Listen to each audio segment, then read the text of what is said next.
At subhanallah, alhamdulillah, alam niyo pa, salamat natin sa Allah. Sino ang nag-aalaga sa mundo na madalas nag-aalaga ng aso? Muslim o hindi Muslim? Ha? Hindi Muslim. Subhanallah, yan ang habag at awa sa atin ng Allah. Kasi hindi tayo ang pinagkaluban ng Allah na nag-aalaga ng hayop na yan. Kasi ang nag-aalaga ng aso, araw-araw, 1 hanggang 2 bundok hanggang timpalang nababawas sa kanya. Imagine, alhamdulillah, hindi tayo nakapag-alaga niyan. Sila talaga nag-alaga niyan, yung mga non-Muslim. So, bawat araw, ilan na nababawas na gantimpalan nila? 1 hanggang 2 bundok.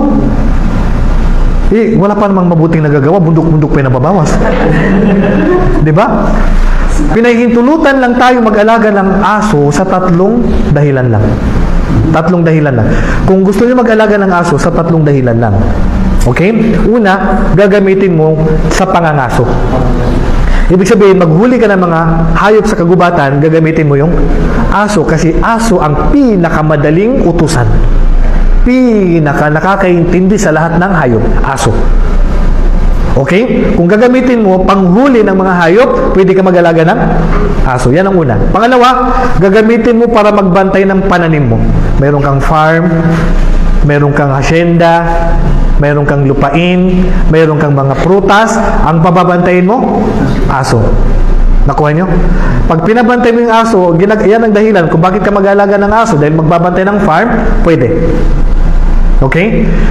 Pangatlo, na pinahintulutan sa atin mag-alaga ng aso, gagamitin mong magbabantay ng alaga mong hayop. Tagabantay ng mga manukan mo, tagabantay ng mga kambing mo, tagabantay ng mga kalabaw mo. Aso, kasi talagang magbabantay talaga yan.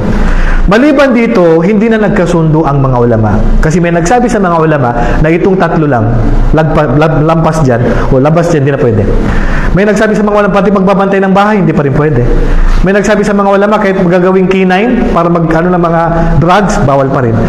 Pangkalahatan, gagamit tayo ng kiyas. Kiyas, ibig sabihin, basta may pakinabang yung aso na yan, na makakatulong sa lipunan, sa mga Muslim, na pwedeng pakinabangan yung aso, kiyas, ang ibig sabihin, kiyas, may hahalin tulad pa rin siya. So, pwede siyang gamitin magbantay ng bahay, pwede siyang gamitin para maghalungkat ng mga drugs, mga droga, pwede siyang gamitin para sa anumang may pakinabang sa aso na yan. Naintindihan? Hindi lang dun sa 3. Basta may pakinabang. Ha? Pangatlo is magbabantay ng mga hayop. Okay? Pero Ustad, paano kung gagamitin ko, aalagaan ko na parang pusa? Alam niyo ba yung pag-alaga ng pusa? Katabi mo matulog. Hawak, yakap-yakap mo. Haram yun. Kasi kung mag-aalaga ka ng aso, hindi sa loob ng bahay. Siya ay saan dapat? Sa labas. Alangan doon sa loob, papakainin mo, papaliguan mo, tututprasan mo, katabi mo matulog. Araw-araw, ubus na gaganting pala mo yan. So, ang gagawin mo, sa labas magbantay.